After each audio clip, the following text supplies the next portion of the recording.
এই সেই মরিচঝাপি, যে মরিচঝাপিতে প্রায় 10,000-এরও বেশি মানুষকে হত্যা করা হয়েছিল। আগে আমার বাড়ি ছিল বাংলাদেশ। এখানে আপনার মতে কত লোক মারা গিয়েছিলেন? ফাইট হয়েছে যখন লোক কিছু মরেছে। রাস্তার ওপারে গাছ, সেখানে বেশি দা দিয়ে কাটছে, তো সেসব দৃশ্য দেখলে পুলিশ করছে এগুলো। নদীটা কিন্তু বেশ বড় সড়ো না, ছোটোখাটো একটা নদী দেখতে পাচ্ছি। তার পাশে এরকম একটা বড় লম্বা জাহাজ যাচ্ছে। হ্যালো, তোমরা যারা বাংলাদেশ থেকে দেখছো, তোমরা অনেকে গাবুরা নাম শুনে থাকবে। ঠিক তার উল্টো দিকেই হচ্ছে এই মরিচঝাপি জঙ্গল বা মরিচঝাপি দ্বীপ। এখানে থাকতে কেমন লাগে তোমার? ভালো লাগে। সুজয়ের বাড়িতে আত্মীয় এসছে, রিলেটিভ, কুটুম্ব। ওর কথাই হচ্ছে কুটুম্ব এসছে বাড়িতে। কে কুটুম্বটা? কে? আজকের দিনেও কুমিরমারি অনেকটা পিছিয়ে পড়া দ্বীপ। আর তখন তো মানে এখানে কিছু ছিল না, শুধু না না না, জঙ্গল। শুধু জঙ্গলের ধুলো বাড়ি, এখানে জঙ্গল টঙ্গল সব ছিল। জায়গাটা বেশ ভালো, খারাপ না, ভালো জায়গা, ছোটোখাটো রান্নাঘর। গরমের সময় থাকা যায় না। তো কাকুর বক্তব্য হচ্ছে যে খড়ের ঘরে শান্তি আছে।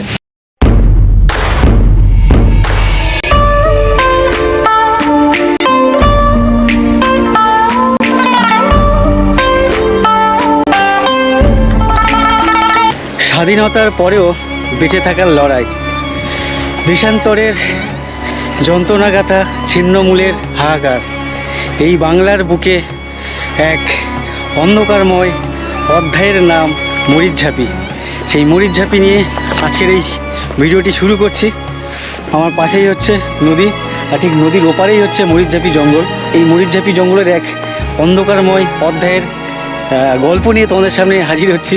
অবশ্যই সঙ্গে থাকো, আর ভিডিওটি স্কিপ না করে কন্টিনিউ করো।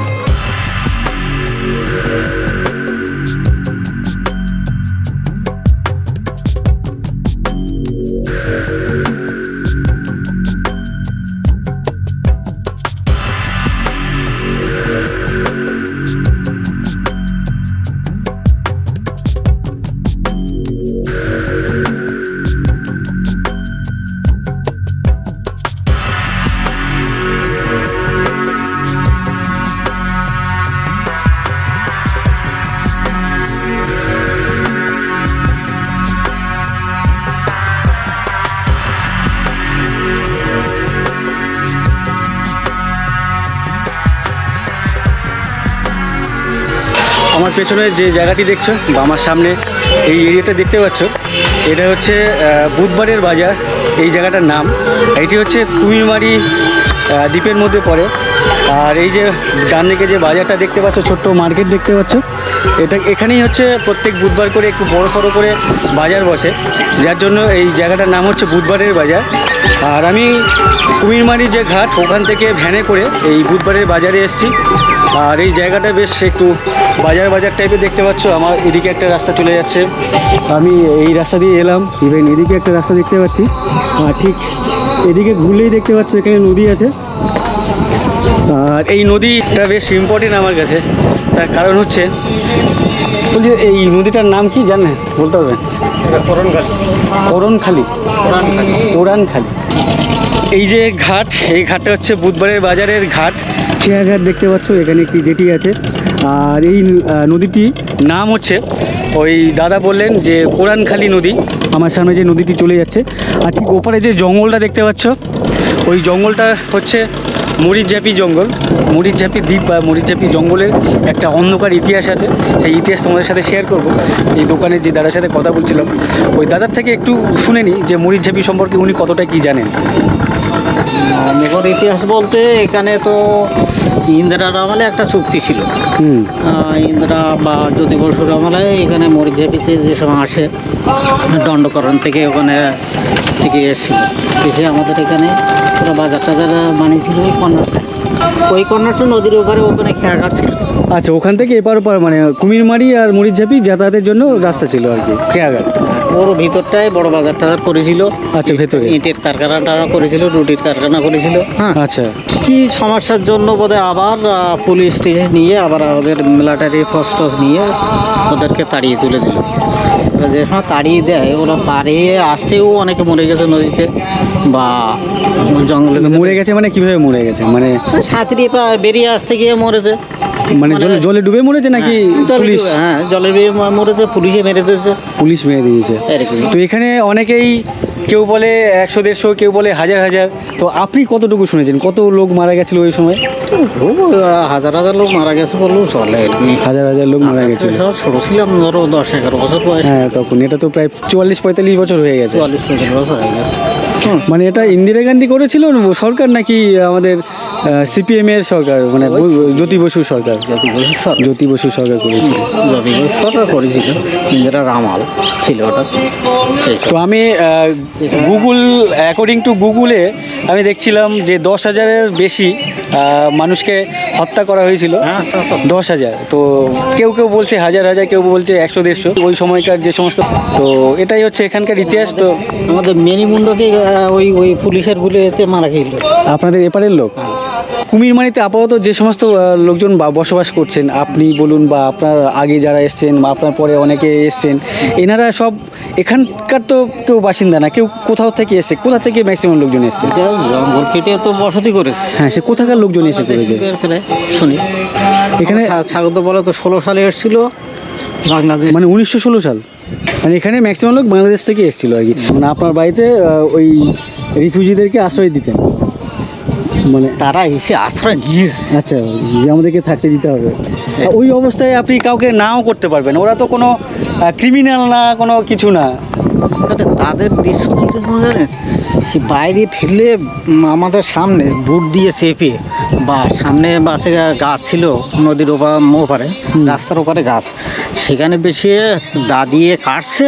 তো সেসব দৃশ্য দেখলে পুলিশ করছে এগুলো। এটা কেন করেছিল আপনার জানা আছে? ওই এখানে এসে ওই যে বাসে থাকতো ওরা, এবারে থাকতো, এবারে ওখানে থাকতে দেবে না। মানে আমার সামনে যে জঙ্গল দেখতে পাচ্ছ বা দ্বীপ, এই দ্বীপের একটা অন্ধকার কাহিনী যেটা বলছিলাম। তো এই দাদার মুখে তোমরা শুনলে কিছুটা। আপনি এখানে কত বছর ধরে আছেন, মানে ছোট থেকে এখানে? হ্যাঁ, 60 বছর। 60 বছর, আচ্ছা। তার মানে তো মরিচাপি হয়েছে 44-45 বছর আগে। তাহলে আপনার সব মনে আছে, যেহেতু আপনার একদম উল্টো দিকে। এই কাকু হচ্ছে রবীন্দ্র মণ্ডল, আর এই কাকু হচ্ছেন একজন মৎস্যজীবী। এনার একটি নৌকো আছে। ইনি এই পাশে যে কোরানখালী নদী আছে, এই নদীতে মাছ কাঁকড়া ধরে থাকেন। যেটা তোমাদেরকে বলছিলাম, এই মরিচঝাপির যে ইতিহাস, সেটি হচ্ছে আজ থেকে প্রায় 44-45 বছর আগে। কাকুর বর্তমান বয়স 60, মানে তখন আপনার 15-16 বছর বয়স, 14-15-16 এরকম এর মাঝে। তো আপনার কি কতটুকু মনে আছে? মনে ওই শরণার্থী এখানে যখন এসেছিল, তখন ওই ওপারে ওই জঙ্গল টঙ্গল কাটিয়ে, ন্যাচারাল গ্যাস কাটিয়ে সব বুঝলো, রাস্তা করে হলো। আচ্ছা। তারপরে কেন্দ্র থেকে এইসব, কেন্দ্র বলতে এর থেকে তুলে নিয়ে গেল সব ওদের আবার রাজ্যের থেকে? রাজ্য সরকার থেকে 5-6 বছর ছিল এখানে। আচ্ছা, 5-6 বছর ছিল এখানে। মোটামুটি তো 1 লাখের ওপরে নাকি কম? কত? প্রচুর মানুষ ছিল না? অত 2-5 লাখ। 2-5 লাখ। আচ্ছা আচ্ছা। তার এসেছিল এখানে রুটির কারখানা, বিভিন্ন রকম শখ করেছিল এখানে। আচ্ছা আচ্ছা। মানে আমাদের দেশ ভাগের পর তখন বাংলাদেশের থেকে প্রচুর শরণার্থী আমাদের এপারে এসেছিল ইন্ডিয়াতে। যখন পাকিস্তান হয়, ভারত আর পাকিস্তান আলাদা হয়, তখন কিন্তু বর্তমান যেটি বাংলাদেশ, সেখানকার প্রচুর শরণার্থী কিন্তু আমাদের এখানে ঢুকেছিল। কিন্তু তখনও অনেক মানুষ ছিলেন যারা ওপারে থেকে গেছিলেন, বিশেষ করে হিন্দু ধর্মের বিভিন্ন মানুষ যাদের পয়সা করিয়েছিল। তারা তো 48-এর সময় চলে এসেছিল, দেশভাগের সময়। নমশূদ্র সম্প্রদায়ের বেশি। তো এখানে যত মানুষ ছিলেন, তার মধ্যে কিন্তু 90%-এর ওপরেই কিন্তু ওই নমশূদ্র সম্প্রদায়ের মানুষ। আর এখানে কাকু বলছেন, আমি জানি না, বলছে 2 থেকে 5 লাখ পর্যন্ত এই ঠিক এই জঙ্গলে, মানে এই যে উল্টো দিকের যে দ্বীপ দেখতে পাচ্ছ, এই দ্বীপে প্রায় 2 থেকে 5 লক্ষেরও বেশি মানুষ বসবাস করতেন। ওই জন্য যে ওরা থাকলে মানে এটা নষ্ট হয়ে যাবে, আচ্ছা, জঙ্গলটা আর হবে না। আর আমরা তো বাঁচবো না, এই জঙ্গলের জন্য আমরা বেঁচে রয়েছি। কাকুর সাথে কথা বলতে বলতে পাশ দিয়ে একটা বড় বেশ, এটাকে জাহাজ বলে তো? জাহাজ যাচ্ছে, বেশ ভালো লাগছে। কিন্তু নদীটা কিন্তু বেশ বড় সড়ো না, ছোটোখাটো একটা নদী দেখতে পাচ্ছি। তার পাশ দিয়ে একটা বড় লম্বা জাহাজ যাচ্ছে। হ্যালো,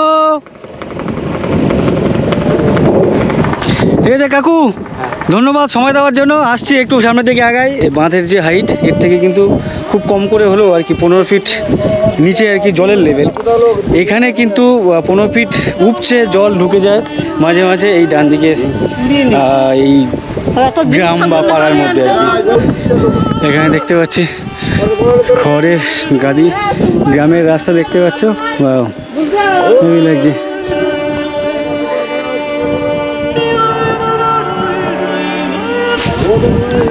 এখানে ঘর ছাউনি হচ্ছে, এখানে দেখতে পাচ্ছি এটা ঘর।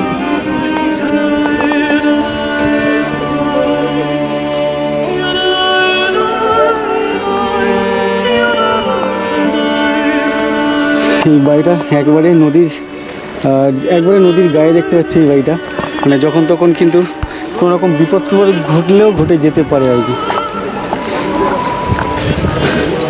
আর এদিকে রাস্তা মানে এখন গরমের সময় ঠিক আছে, বাট বর্ষার সময় ভাই ছোটে, বর্ষার সময় এই রাস্তা কেমন থাকে? পুরো কাদা কাদা, তখন ভালো লাগে তোমাদের? তোমার নাম কি? তোমার নাম কি? হ্যাঁ কি নাম? সুজয়। কোন ক্লাসে পড়ো? ক্লাস 5-এ। এইখানে থাকতে কেমন লাগে তোমার? ভালো। ভালো লাগে। তোমার স্কুল কোথায়? আজ স্কুলে যাওনি না। কেন? কুটুম্ব এসেছে। আর সুজয়ের বাড়িতে আত্মীয় এসছে, রিলেটিভ, কুটুম্ব। ওর কথাই হচ্ছে কুটুম্ব এসছে বাড়িতে। কে কুটুম্বটা? কে? ওই আমার বৌদি। তোমার বৌদি এসছে? বৌদি আবার কুটুম্ব হয় কি করে? ওই নিজের দাদা বৌদি না? বউ না তাহলে অন্য। আর যাই হোক, কোনো এক দাদার মাস্তুতো পিস্তুতো বা মামাতো এরকম কিছু একটা হবে, সেই দাদার বউ এসছেন, বৌদি হয়। তো সেই খুশিতে সুজয় আজকে স্কুলে যায়নি। সুজয় ক্লাস 6-এ পড়ে, তাই তো? আমার পাশে যে নদী দেখছো, এই নদীর ঠিক ওপারেই হচ্ছে মরিচঝাপি জঙ্গল। এই মরিচঝাপির ওপারে আর কোনো বসবাসযোগ্য কোনো দ্বীপ নেই। ঠিক তার ওপারেই হচ্ছে বাংলাদেশ বর্ডার আর বাংলাদেশের খুলনা ডিভিশন, গাবুরা অঞ্চল। তোমরা যারা বাংলাদেশ থেকে দেখছো, তোমরা অনেকে গাবুরা নাম শুনে থাকবে। সেই গাবুরা হচ্ছে খুলনা ডিভিশনের মধ্যে পড়ে বাংলাদেশের। ঠিক তার উল্টো দিকেই হচ্ছে এই মরিচঝাপি জঙ্গল বা মরিচঝাপি দ্বীপ। আর ঠিক নদীর পাশেই হচ্ছে এটি হচ্ছে কুমিরমারি দ্বীপ। এই জাহাজের নাম MV আল্লাহ রাখা। দেখতে পাচ্ছ আল্লাহ রাখা যাচ্ছে, সবই কিন্তু বাংলাদেশের উদ্দেশ্যে যাচ্ছে এখান থেকে। এই মরিচঝাপি একটা সময় মানে 1979 সালে জানুয়ারি মাসে এখানে প্রায় 10,000 লোক মারা গিয়েছিলেন। মানে মারা গিয়েছিল না মারা হয়েছিল? হ্যাঁ মারা হয়েছিল না? তো এই ভাই বলছে মারা হয়েছিল। তুমি কোথা থেকে জেনেছো? ইউটিউবে দেখেছো? হ্যাঁ। সেই কথা অনেকবার আমাদের বর্তমান মুখ্যমন্ত্রী মমতা বন্দ্যোপাধ্যায়ের মুখে শুনি। আমরা কিন্তু মরিচঝাপি ভুলিনি, ঠিক এই ভাষায় ঠিক হাত নাড়িয়ে এরকম বলেন। তো এই সেই মরিচঝাপি, যে মরিচঝাপিতে প্রায় 10,000-এরও বেশি মানুষকে হত্যা করা হয়েছিল। কাকু ভালো আছেন? আমার বাড়ি যাদবপুর। আপনাদের এপারটায় ঘুরতে এলাম একটু। কি করছিলেন আপনি? কাজ করছেন? কাজ করছিলেন? আমি সকালে এসেছি, আবার ফিরেও যাব। না একা আমি একা এসেছি। মরিচঝাপি সম্পর্কে কিছু বলবেন? মানে আপনি কি দেখেছিলেন? আপনার তো তখন ছোট বয়স, 15-20 বছর বয়স সম্ভবত। তখন আর একদম আপনার বাড়ির পাশে। আপনি বাড়ি কি এখান থেকেই, তখন থেকেই ছিল? আগে কোথায় ছিল? আগে আমার বাড়ি ছিল বাংলাদেশ। বাংলাদেশ থেকে এখানে কত সালে এসেছেন? আমি তখন আসছি 95 সালে। আপনি মরিচঝাপির কথা শুনেছিলেন তখন? আমার নিজের মেজদা হ্যাঁ প্লান্টেশনের করেছিল, বাঁধ দিয়েছিল, বড় বাজার ছোট বাজার, ওর ভিতর বিরাট জায়গা। মানে ওইখানে পুরো একটা শহর টাইপের গড়ে তুলেছিল। কুমারী এই মোল্লা হলে কানা হয়ে যেত যদি ওটা থাকতো। এরা থাকতো ছোট বাজার বড় বাজার এমন করে ওরা সব সাজিয়ে তখন কংগ্রেস সরকার ছিল ক্ষমতায়। আর এদিকে ছিল বামহার CPM জ্যোতি বসু। তাই ওদের তো তুলে নেই, ওই দণ্ডকরণ নিয়ে গেল কিছু সবাই না। আচ্ছা। আর কতগুলো ছিল তাদের তুলতে পারিনি, তুলতে গেলে তাদের মেরে দিতে, তাছাড়া এমনি জানতে ধরা যায় না। কেননা ওরা সরকার এমন একটা কল করলো যে ওদের ভাত বন্ধ করে দিল। মানে এপার থেকে যা খাবার দাবার সব এপার থেকে যেত, এইটা বন্ধ করে দিল। দেওয়ার ফলে তখন ওরা চুরি করিয়ে রাতের অন্ধকারে পুরুষগুলো এই শহরে মানুষে আলা হইল, এসে ওরা বাইরে জন্মদির কাজ করতে করে ভাষা মিললি বাড়ি দিত রাত্রির অন্ধকারে এসে। আচ্ছা এরপরে সরকার দেখলো যে এই মাইসিলগুলি না তুললে কিছু হবে না। তাই সরকার ওই মাইসিলগুলিগুলো ধরে এই সেই দণ্ডকারণ্য কোথায় সেখানে পাঠিয়ে দেয়। আচ্ছা, এই যে কাকু যে বারবার বলছেন দণ্ডকারণ্য, অ্যাকচুয়ালি দণ্ডকারণ্য মানে এই মহারাষ্ট্র তখনকার দিকে, মহারাষ্ট্র, মধ্যপ্রদেশ, ছত্তিশগড়, উড়িষ্যা এই দিকে আর কি। তখন ওদিকের হচ্ছে জঙ্গল, একদম পাথুরে জঙ্গল। এখানকার মানুষ, এখানে ম্যাক্সিমাম লোক ছিলেন কৃষিজীবী আর মৎস্যজীবী, তাই তো? তো এদেরকে পাঠিয়ে দিয়েছিল একবারে সেই কোথায় না মহারাষ্ট্র, মধ্যপ্রদেশ, ছত্তিশগড়, উড়িষ্যার কিছু অংশে। তো ওখানে গিয়ে প্রথম কথা এরা হচ্ছে বাঙালি, পেশাগত হিসেবে কৃষি, মৎস্যজীবী, তাদেরকেও যদি ওখানে পাঠিয়ে দেয় তাদের সাথে কোনো রকমভাবে কথাবার্তায় কানেকশন কোনো কিছুতেই পেরে উঠছিলেন না। তাই আবার লুকিয়ে লুকিয়ে কিন্তু অনেকে আবার রিটার্নও করেছিলেন আবার পরের দিকে এসে। তারপরে তো ওই কাকু বললেন এখানে, আচ্ছা এখানে আপনার মতে কত লোক মারা গিয়েছিলেন, আইডিয়া আছে এখানে? তার যারা ওই বাংলাদেশ স্বাধীন হয়েছিল ওই খানেকের সঙ্গে, সে হিন্দু পূর্ববঙ্গে সব নৌকায় করে এইখানে এসেছিল। এখানে প্রচুর লোক, কত লোক ছিল তবু ওই সময়? ও সরকার বলতে পারে যে কতগুলো লোক ছিল, যারা ওই ইয়েতে ছিল তারাই বলতে পারে এতগুলো লোক ইমার্জেন্সি করতে পারে, আমরা তো শোনালো। আচ্ছা, তবু এখানে 1 লাখ 2 লাখ 5 লাখ লোক ছিল বসবাস করে? হ্যাঁ, লোক তার বেশি ভাই কম না, মানে 5 লাখেরও বেশি? হ্যাঁ, 2-5 লাখেরও বেশি। হ্যাঁ, পুলিশের বিএসএফের সঙ্গে লড়াই করেছে তারা। আচ্ছা, এমন কর্মী ছিল ওখান থেকে তক্তা ফাড়িয়ে জলি বন্ধ করতো, পেরেক বন্ধ করতো, তা ওরা ওই কাঠের খিঁচ মেরে নৌকা তৈরির ওই গানবোটের সঙ্গে লড়াই করেছে। আচ্ছা আচ্ছা, মানে ওপারের লোকজন, ওদের কাছে তো গুলি বন্দুক ছিল না, না। ওরা ওই তীর ধনুক টাইপের কিছু, কি বলে ওগুলোকে?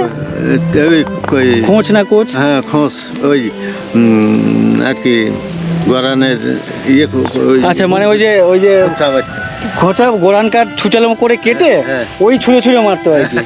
মানে ত্রিশূল বললেও ভুল হবে, মানে কি বলে আমিও ভুলে যাচ্ছি, শুল টাইপের আর কি। মানে এটা কোনো লোহা, মানে কোনো মেটাল না, লোহা পাওয়া না, জঙ্গলের কাঠ, গোরান কাঠ, একদিকে এক মাথা ছুচালো করে নিত, তাই নিয়ে ছুঁড়ে ছুঁড়ে মারতো। তাতেই অনেক এত যুদ্ধ, মানে এমনি কত লোক মারা গেছে ওই বসতি, সেটা আপনার আর কোনো আইডিয়া আছে, জানেন? আচ্ছা, আপনার জানা নেই?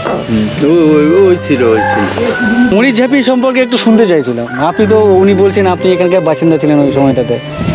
কখনকার কথা বলতে চাইছেন? মরিচ ঝাঁপির যে ইনসিডেন্টটা ঘটেছিল আর কি, কত লোক মারা গেছিল, লোকগুলো কোথা থেকে এসেছিল, কেন তুলছিল, আপনি কি জানেন? আচ্ছা আচ্ছা আচ্ছা, ওই ব্যাপার। এটা তো অনেক দিন হয়ে গেছে, এটা প্রায় 44-45 বছর হয়ে যায়। বাংলায় 83-তে বোধ হয় এসেছিল।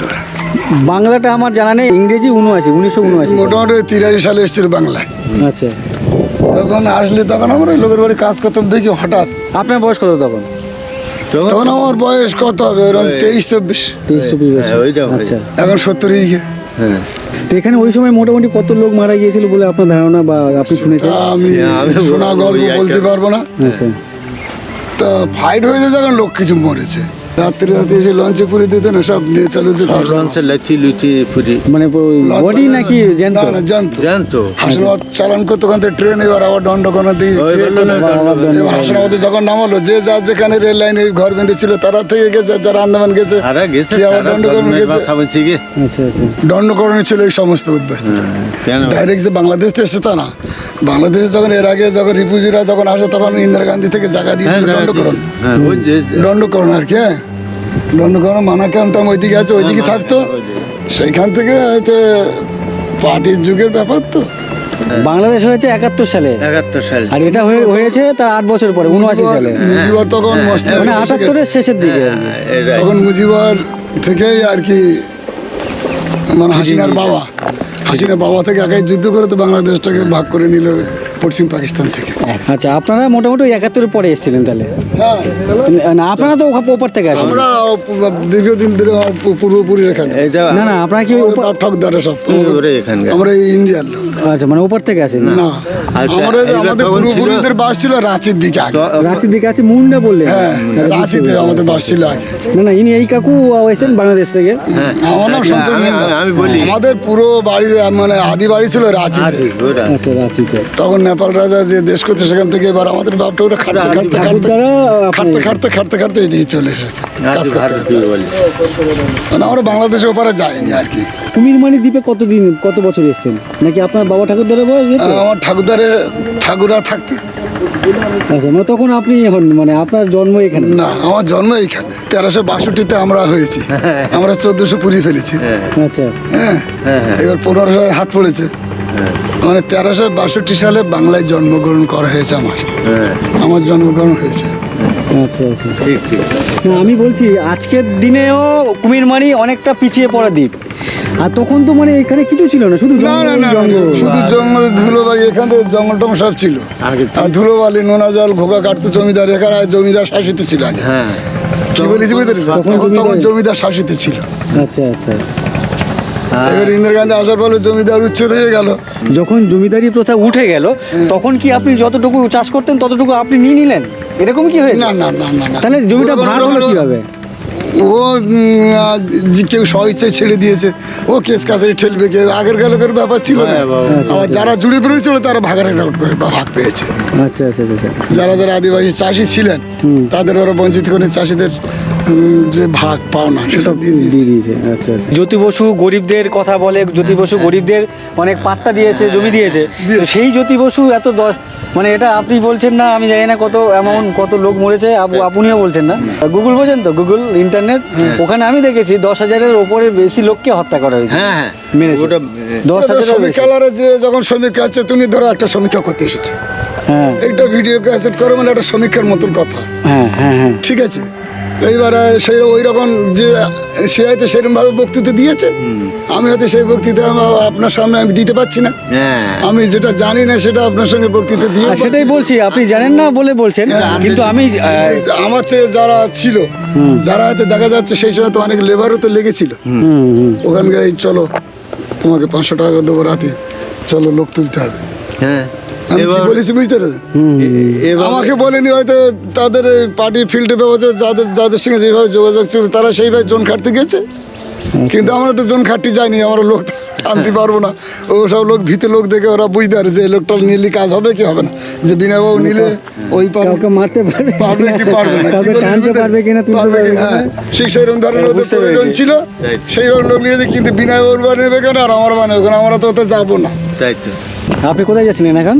আমি এই পাড়ে যাবো, দোকানে যাবো একটু। আচ্ছা আচ্ছা, ঠিক আছে, অনেক ধন্যবাদ এই সময় দিলেন। খাওয়া দাওয়া হয়েছে আপনাদের দুপুরে? না, না, ও, এখন গিয়ে স্নান টান করবেন, গিয়ে তারপরে খাবেন। হ্যাঁ, তাই। ঠিক আছে কাকু, দুজনকে অনেক ধন্যবাদ। আপনার নাম কি? আমার নাম উত্তম। তো আপনার বাড়ি তো একেবারে নদীর পাশে দেখতে পাচ্ছি, এখানে কোনো সমস্যা হয় না বর্ষার সময়? বর্ষার সময় কোনো সমস্যা হয় না? এই জল এখানে ওঠে না? তার মানে বন্যা হলেই আচ্ছা, বন্যা হলে তখন ওঠে, আদারওয়াইজ ওঠে না। আচ্ছা বেশ, এখানে বেশ জায়গাটা বেশ ভালো, খারাপ না, ভালো জায়গা, ছোটোখাটো রান্নাঘর, এখানেই রান্নাঘর। আপনাদের কি রান্না মানে শুধু এই খড়ের জালে হয় নাকি কাঠ টাট কোথাও? খড় হয়, কাঠটো যখন যেরকম। আচ্ছা, যখন যেরকম পান। আপনাদের এখানে গ্যাসের কোনো সুবিধা নেই? গ্যাস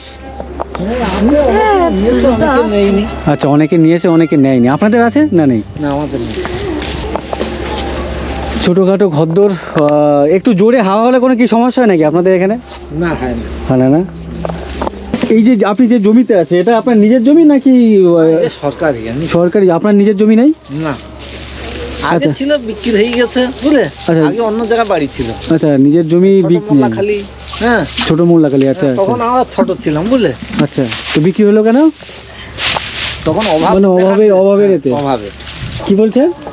এমনি ঠান্ডা হয় ভালো, মানে খড়ের ঘরে কি আছে? হ্যাঁ, আবার শীতকালে হ্যাঁ, গরম ওঠে। খড়ের ঘরে। হ্যাঁ, আর তোমার এলবেস্টারের ঘর হলি তো হুম। গরমের সময় থাকা যায় না। তো কাকুর বক্তব্য হচ্ছে যে খড়ের ঘরে শান্তি আছে, শীতের সময় গরম লাগে আর গরমের সময় একটু ঠান্ডা লাগে, বাট যদি অ্যাজবেস্টাস ঘর হয়, ওপরে টালি হোক বা টিন হোক বা অ্যাজবেস্টাস হোক, গরমে থাকা যায় না, ঠান্ডাতেও ঠান্ডায় বেশি লাগে। ঠান্ডা হয়। ঠিক আছে, অনেক ধন্যবাদ কাকু, আসছি। তো এই হচ্ছে কাকু। আর এখানে যেটা বলছিলাম, প্রত্যেকটি ঘরের এই কোণাগুলোতে দেখতে পাচ্ছ এই যে ডিজাইন, এই ডিজাইনটা কিন্তু আমি প্রথমবার দেখছি এখানে আসার পরে। এর আগে আমি কোথাও কোনো বাড়িতে দেখিনি। এই কুমিরমারি দ্বীপের অনেক গল্প তোমাদের সামনে তুলে ধরলাম, শেয়ার করলাম, অনেক মানুষের সাথে কথা বললাম, এখানে ওনারা কিভাবে থাকেন, ওনাদের পেশা কী, সেগুলো তোমাদের সাথে শেয়ার করলাম। আর ভিডিওটি বেশি বড় করছি না, আমাকে ফিরতে হবে। এখান থেকে জলযোগে যে সমস্ত যানবাহনের যাতায়াতের অপশান ছিল, সব অপশান বন্ধ হয়ে গেছে। আমাকে এখান থেকে এখন এই দ্বীপ ওই দ্বীপ সেই দ্বীপ করে করে আমাকে টোটো বা ভ্যানে করে যেতে হবে। জানি না আজকে বাড়িতে পৌঁছাবো, কটায় পৌঁছাবো সেটাও জানি না। তো এখন আমার টেনশান অ্যাকচুয়ালি মানে ওইদিকে যে আমি কীভাবে ফিরবো, কেন কি আমি যেখানে আছি এখান থেকে আর কোনোভাবে যাওয়ার কোনো অপশান নেই, মানে ডিরেক্ট নৌকো একটাই লাস্ট এখান থেকে বন্ধ হয়ে যায়। সেটা আমি যেখানে আছি এখান থেকে 20 থেকে 25 কিলোমিটার দূরে, সেই ঘাট থেকে লাস্ট নৌকো হচ্ছে একটার সময়। এখন অলরেডি 2টো না 2:30 বাজে, এখনও 2টো বাজে। তো জানি না এখন কীভাবে যাবো, আমি এখন থেকে তোড়জোড় শুরু করে দিই যে আমি কিভাবে বাড়ি ফিরবো। আর তার জন্য জানি না ভিডিওটি কেমন হচ্ছে, কেন কি আমার মাথায় ঘুরে বেড়াচ্ছে আমি কীভাবে বাড়ি ফিরবো, সেই টেনশন আমার মাথায় কাজ করছে। যার জন্য আমি কতটা কি করতে পারলাম, কতটা তথ্য তোমাদের সামনে তুলে ধরতে পারলাম। আর যাই হোক, এই ভিডিওটি আমি এখানে শেষ করছি। এই ভিডিওটি যদি তোমাদের ভালো লেগে থাকে অবশ্যই ভিডিওতে একটা লাইক করে দিও। আর এই ভিডিও সম্পর্কে যদি তোমাদের কিছু জানাবার থাকে বা জানার থাকে তাহলে অবশ্যই ভিডিওতে একটা কমেন্ট করো। আর তোমরা যারা আমার চ্যানেলে প্রথমবার এসছো, আমার চ্যানেলটিকে সাবস্ক্রাইব করোনি, অবশ্যই আমার চ্যানেলটিকে সাবস্ক্রাইব করে নিও। সবাইকে অসংখ্য ধন্যবাদ। সুজয়, চলো টাটা টাটা টাটা টাটা।